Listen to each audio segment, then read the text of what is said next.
Damos comienzo a un nuevo programa, Servidores de Dios. Quien te habla es Manuel Cornejo. Estaré compartiendo la palabra de Dios y lo haré de una manera expositiva, versículo a versículo. Y en esta ocasión será en la segunda carta a Timoteo, capítulo 3 y versículo 16, donde dice: Toda la Escritura es inspirada por Dios y útil para enseñar, para redarguir, para corregir, para instruir en justicia. La Escritura había sido un instrumento útil en la vida de Timoteo y lo había sido para capacitarlo en el ministerio que se le había encomendado. Y a él le instruye constantemente el apóstol Pablo para que predique la palabra. La llama que es el tesoro de la revelación bíblica y por tanto que sea tratado como tal, y que se oponga con firmeza a quienes están desprestigiando la palabra de Dios mediante enseñanzas incorrectas y también doctrinas de demonios. Ya en la primera carta a Timoteo, capítulo 4 y versículo 1, dice: Pero el Espíritu dice claramente que en los postreros tiempos algunos apostatarán de la fe, escuchando a espíritus engañadores y a doctrinas de demonios. Y aquí va a dar la razón por la que la palabra actúa en la vida de quienes la leen, meditan y obedecen. Nótese que dije, quienes la leen, la meditan y obedecen. Por tanto, se refiere a toda la Escritura, o también puede aplicarse a cada escritura. Y esto es posible porque el sustantivo no va precedido de artículo, ya que ambas cosas, toda y cada escritura, esto es, la totalidad de su contenido como la individualidad de sus partes, están en la expresión cuando se dice toda la escritura. En el sentido de cada escritura, están las divisiones que se pueden establecer en ella, como cada uno de los libros, por ejemplo, y cada frase, cada palabra y cada letra del contenido bíblico. Y nótese que el Señor Jesús se refirió incluso a los signos de puntuación y lectura que aparecen en los originales de la Escritura. En el Evangelio de Mateo, capítulo 5 y versículo 18, dice: Porque de cierto os digo que hasta que pase el cielo y la tierra, ni una jota ni una tilde pasarán de la ley, hasta que todo se haya cumplido. Y note que por ser palabra de Dios, han de tener cumplimiento y no pueden despreciarse. La gran afirmación del texto es que toda la Escritura es inspirada por Dios. Y el significado literal es Dios soplada, o si se prefiere, soplada por Dios.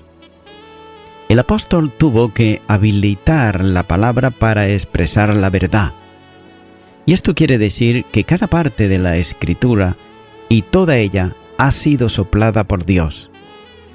Esta sola palabra abre aquí la dimensión doctrinal de la inspiración plenaria de la Escritura. Ahora bien, esta doctrina debe de sintetizarse, ya que no es objeto de este comentario y bastará con recordar los puntos principales. Ya que la doctrina de la inspiración tiene un primer punto de arranque que responde a la pregunta de ¿cómo se escribió la Biblia? Y a esto precisamente está respondiendo el apóstol Pedro, allá, en su segunda carta de Pedro, capítulo 1, y versículos 20 y 21 dice: Entendiendo esto, que ninguna profecía de la Escritura es de interpretación privada, porque nunca la profecía fue traída por voluntad humana, sino que los santos hombres de Dios hablaron siendo inspirados por el Espíritu Santo. El verbo que el apóstol usa para referirse a la inspiración tiene la connotación de empujar, impulsar, en el sentido de la inspiración en la acción divina que impulsa al autor humano a escribir, dando lugar a los pasajes, libros y finalmente toda la escritura. Y Dios comienza el proceso por la elección del escritor humano, como dice Jeremías, capítulo 1 y versículo 5. Antes que te formases en el vientre te conocí, y antes que nacieses te santifiqué, te di por profeta a las naciones. Comenzando el tiempo para profetizar, le es comunicado al profeta el mensaje que debe de decir en el nombre del Señor. Jeremías, capítulo 1 y versículo 9 dice: Y extendió Jehová su mano y tocó mi boca, y me dijo Jehová: He aquí, he puesto mis palabras en tu boca. Sin embargo, esto da origen solo a la tradición oral. Pero cuando Dios determina en soberanía, manda al profeta que escriba el mensaje. Jeremías capítulo 36 y versículo 12 dice: Aconteció en el 4º año de Joacim, hijo de Josías, rey de Judá, que vino esta palabra de Jehová a Jeremías diciendo: Toma un rollo de libro y escribe en él todas las palabras que te he hablado contra Israel y contra Judá, y contra todas las naciones desde el día que comencé a hablarte, desde los días de Josías hasta hoy. El Señor, al dar el mandato de escribir, preserva y limita el escrito para que sólo sean trasladados a él las palabras que Dios había comunicado al profeta. Es decir, como por ejemplo, quien está dictando una carta al escritor. En el texto que se comenta, el apóstol Pablo responde a otra pregunta: ¿cómo adquiere la escritura vitalidad operativa? Note que se trata de la acción de Dios sobre el escrito bíblico, ya que cada unidad de la palabra está bajo el aliento de Dios y procede precisamente de Él. Por tanto, el soplo de Dios en el escrito original adquiere vida, participando en el soplo divino que le comunica la misma vida de Dios y por tanto su capacidad operativa. Así pues, cuando el escritor escogido soberanamente para trasladar la revelación divina al escrito bíblico, concluye la obra que Dios le había establecido, ya que el mismo Espíritu de Dios sopla sobre el original vivificándolo. Y de la misma forma que cuando sopló sobre los elementos inanimados en la creación del hombre, les comunicó vida para que formasen al ser viviente que se llama hombre. Génesis, capítulo 2 y versículo 7 dice: Entonces Jehová Dios formó al hombre del polvo de la tierra y sopló sobre su nariz aliento de vida, y fue el hombre un ser viviente. Y note que así también comunica vida eficaz a la escritura, que es toda ella sin excepción alguna en el original, palabra de Dios. Entonces, la Biblia es por tanto un escrito vital y produce efecto de vida, ya que como dice Juan en su Evangelio, el capítulo 6, versículo 63 dice: El Espíritu es el que da vida. Y por esa razón, se exhorta al creyente a permanecer. Filipenses 2:16 dice: Asido de la palabra de vida. La palabra de Dios viva es implantada, es decir, sembrada en el corazón y salva al hombre, como enseña por ejemplo Santiago. En el capítulo 1 y versículo 21 dice: Por lo cual, desechando toda inmundicia y abundancia de malicia, recibir con mansedumbre la palabra implantada, la cual puede salvar vuestras almas.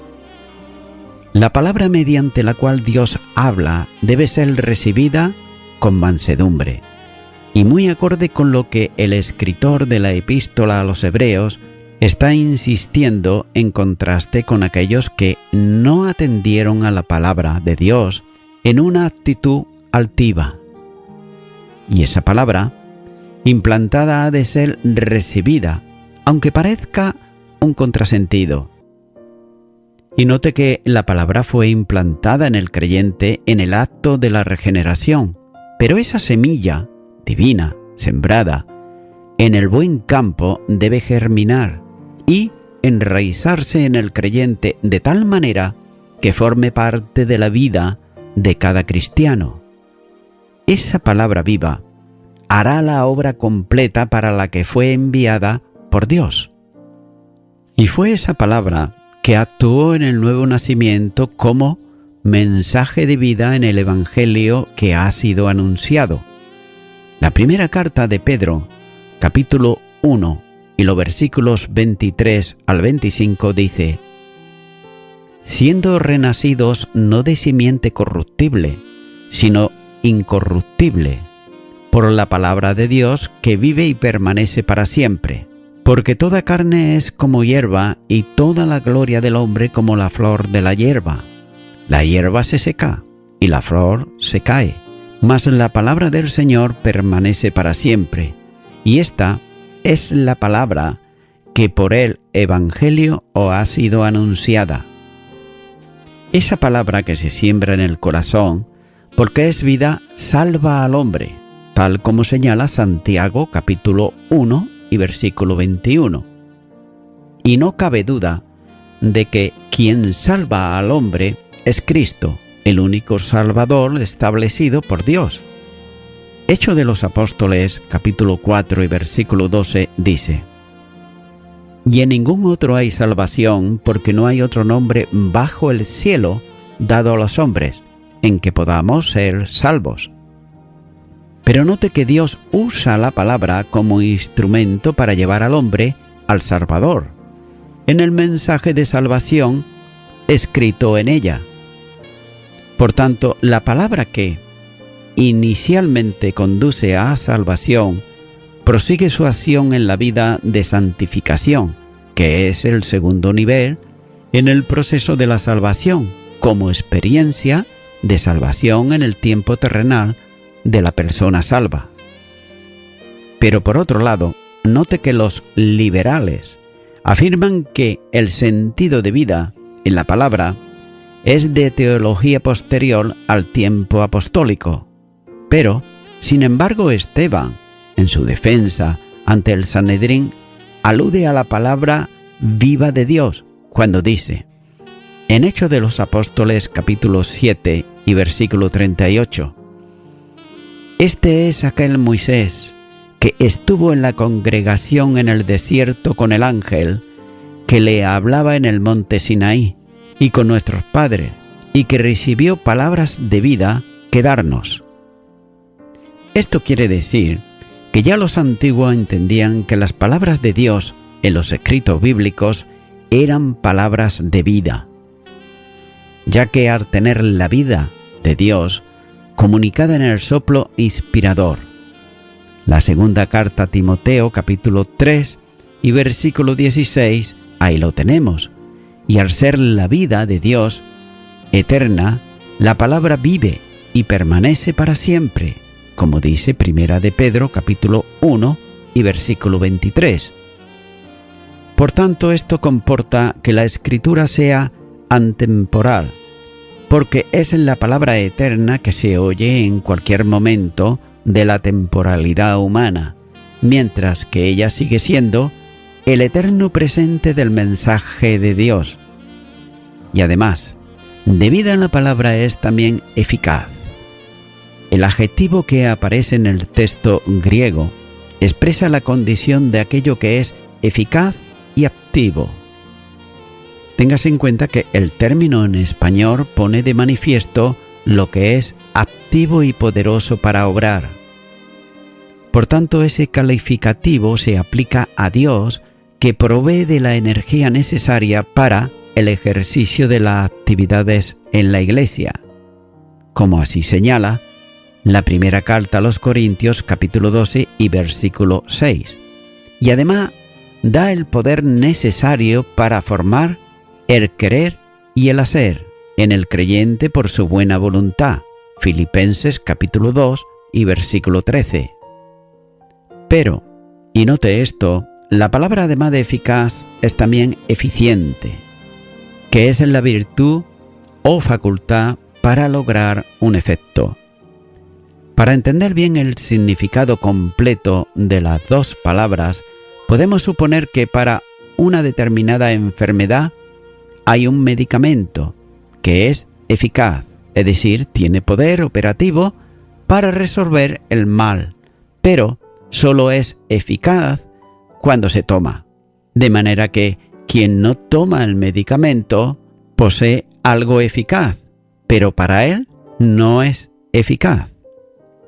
Sin embargo, la palabra es siempre eficaz y eficiente. De otro modo, es operativa y operante, es decir, no solo es eficaz porque tiene poder para actuar, sino que es eficiente en la aplicación del poder operante. Y note que la palabra actúa siempre eficazmente para lo que Dios la envía. Isaías, capítulo 55 y versículo 11 dice: Así será mi palabra que sale de mi boca, no volverá a mí vacía, sino que hará lo que yo quiero, y será prosperada en aquello para que la envíe. Cuando no produce vida, por rebeldía, produce en cambio juicio, pero siempre es eficiente. Además, la palabra comunica sabiduría según Dios, como dice el versículo 15, porque es inspirada por Él, como dice el versículo 16. Por tanto, todo aquello que no vaya sustentado en la palabra en relación con la vida del creyente no conduce al alcanzar sabiduría y por tanto a un caminar sabio delante de Dios. Y es preciso recordar permanentemente que sólo la palabra edifica al creyente. Por ello, el liderazgo en la Iglesia debe velar por la exposición continuada de la Escritura en la congregación. Por otro lado, cuando no sea palabra de Dios, no es eficaz, de manera que es inútil para la edificación de los creyentes. Y note que en algunas ocasiones se enseña junto a la palabra, o incluso en sustitución de ella, mandamientos y tradiciones de hombres a los que se le da la categoría de enseñanza de Dios, pero que al no serlo, verdaderamente conducen al debilitamiento espiritual de los creyentes y a introducirlos en el yugo del legalismo religioso, con gran apariencia, sin embargo, de piedad, pero totalmente ineficaz contra los apetitos de la carne, porque esa enseñanza es carne en sí misma, como enseña Colosenses capítulo 2 y los versículos 18 al 23. La inspiración plenaria, esto es, afecta y alcanza a la totalidad del escrito bíblico, que incluye las letras y los signos que aparecen inteligibles en mensaje. Nada en el original ha sido traído por voluntad humana. Esto debe de tenerse bien en cuenta, o lo que es igual, que no procede ni ha salido de hombre. De este modo la Biblia es inerrante, esto es, no contiene error alguno en los originales. Y no solo no contiene error, sino que es imposible que lo contenga, puesto que Dios es verdad y su palabra también es verdad. Por tanto, si la Escritura procede exclusivamente de Dios, es también autoritativa, convirtiéndose en la única norma de fe y conducta para la vida cristiana y la conducción de la Iglesia. Y alguien podría preguntarse por la comunicación de vitalidad a las copias de los originales y a las versiones en distintos idiomas. Pero note que, sin duda, la inspiración tiene que ver siempre con el original, de los que no tenemos ninguno. Pero el Espíritu custodia el labor tanto de los primeros copistas como de los traductores para las versiones de distintos idiomas, a fin de que el contenido del mensaje sea completamente fiel a la palabra de Dios. Con todo, en cuanto a versiones, influye mucho la determinación del traductor de trasladar con fidelidad a un idioma lo que aparece en los manuscritos y códices de la Escritura. Siendo la Biblia un mensaje divino y además inspirado por Dios mismo, tiene virtudes esenciales en ella, mencionado en primer lugar la utilidad para enseñar. En la construcción de la cláusula aparece 4 veces la preposición en el sentido de para, que establece un propósito con vista a. Y note que sorprendentemente, el apóstol no utiliza el verbo enseñar, sino el sustantivo enseñanza. Es decir, la Biblia es el instrumento que ha de usarse única y continuamente en la enseñanza. Por tanto, es el único elemento válido para impartir conocimiento. Y de ahí la insistencia del apóstol sobre lo que debe ser predicado, como dice el capítulo 4 y versículo 2. La palabra no es útil solo para quien la lee, sino como instrumento único para el ministerio de la enseñanza, ya que es la única fuente válida, segura y eficaz para impartir el conocimiento de la revelación de Dios en Cristo Jesús. Y es sorprendente que a medida que el tiempo pasa, se presta menos atención a la palabra y la enseñanza sistemática de ella, ya que ha declinado en muchas iglesias y escuelas de formación teológica. Además de instrumento de enseñanza, la palabra también es útil o eficaz para redarguir. Y de nuevo aparece el sustantivo que en ocasiones se traduce por reprensión, y en este caso se presenta la Escritura como el elemento que reconviene o reprende. Como la expresión anterior, no está presente aquí el verbo convencer, sino el sustantivo convicción. Por tanto, el verbo expresa acción y el sustantivo el elemento actuante. Todos los creyentes necesitamos ser redarguidos o corregidos. La única reprensión válida y con autoridad es por medio de las advertencias de la palabra de Dios. Note lo que dice el salmista en el Salmo 38 y versículo 14. Soy pues como un hombre que no oye y en cuya boca no hay reprensiones. Y el Salmo 39 versículo 11 dice: con castigos por el pecado corriges al hombre y deshaces como polilla lo más estimado de él. Ciertamente vanidad es todo hombre. Y note esto, y es lo siguiente, que nadie, repito, nadie, por grande que sea en la iglesia, tiene en sí mismo autoridad para reprender conductas en otros, por su propia determinación y regulando la reprensión de acuerdo con su criterio personal, ya que la única, repito, la única autoridad en materia de fe y conducta es la Escritura. Y esto tiene que ver también con el ministerio expositivo que evidencia y denuncia el pecado y la falsa enseñanza, como señala 1 Timoteo capítulo 5 versículo 2 y Tito capítulo 1 versículo 9.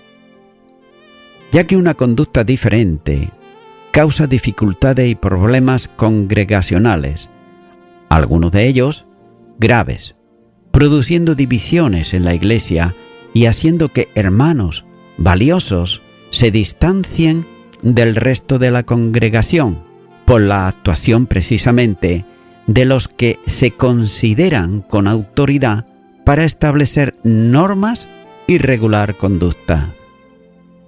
Una vez convencido el creyente por la palabra de Dios, esta es también instrumento útil para corregir.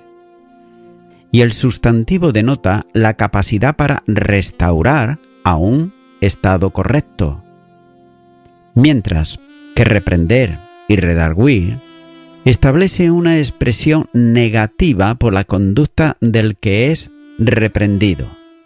Por tanto, corregir es ya una operación positiva de reconducción a un camino correcto o a una vida consecuente con la verdad, es decir, con la palabra de Dios. Note que la corrección reorienta al camino correcto, y ella solo es posible por medio de la palabra, ya que nadie tiene derecho a demandar una forma de vida para lo que no tenga apoyo en la escritura bíblica. Es propio de los que se consideran con derecho a gobernar la Iglesia que corrijan a los santos para obligarlos a mantenerse en sus criterios personales. Y muchas veces se pretende que el creyente que es libre en Cristo Jesús, recordemos esto, viva esclavo del sistema religioso, de las tradiciones de hombres, de las costumbres eclesiales y de la historia pasada, sin querer, por otro lado, reconocer que sólo la Biblia tiene la autoridad para establecer los parámetros de vida del creyente y de la Iglesia también. Así pues, intentar establecer lo contrario es un pecado contra la autoridad divina. Finalmente, la palabra es útil para instruir en justicia, y este término tiene que ver con la instrucción de un niño, de donde deriva la palabra pedagogía. La Biblia es el instrumento adecuado para educar en justicia. El creyente, orientado hacia una vida de justicia como corresponde al testimonio de la conversión en la vida de santificación. Y nótese esto, y es que todo, cuando digo todo, es todo cristiano, necesita ser enseñado en la palabra para que viva conforme a la voluntad de Dios. Ese es el carácter precisamente de instruir en justicia, como también señala Tito, capítulo 2, y los versículos 11 al 14. Y voy concluyendo ya con esto. Estimado y estimada oyente, es cierto que la Biblia fue escrita por los hombres, pero también es cierto que fue inspirada por el Espíritu Santo de Dios. Es decir, la Biblia no expresa la voluntad de los hombres, sino que como que es inspirada por Dios, por tanto, es la voluntad de Dios. Y lo es, como acabo de decir, porque es útil para enseñar, para redarguir, para corregir, para instruir en justicia. Estimado y estimada oyente, el mismo Dios dice en su palabra que su voluntad es que todos los hombres sean salvos en Cristo Jesús. Cuando digo todos los hombres, me estoy refiriendo también a todas las mujeres. Es por eso que mi amigo, mi amiga oyente, si aún no tienes a Cristo en tu corazón, si aún no le has recibido como tu único y suficiente Salvador, pues yo te animo ahora a que tú ores conmigo y repitas esta oración. Repite y di: Dios eterno, creo que la Biblia fue inspirada por ti. Creo que tú me muestras en ella al Salvador, a Cristo Jesús. En este momento yo te pido perdón por todos mis pecados y por todos mis delitos, y me arrepiento de ellos, y te recibo como mi único y suficiente Salvador. En el nombre de Jesús. Amén.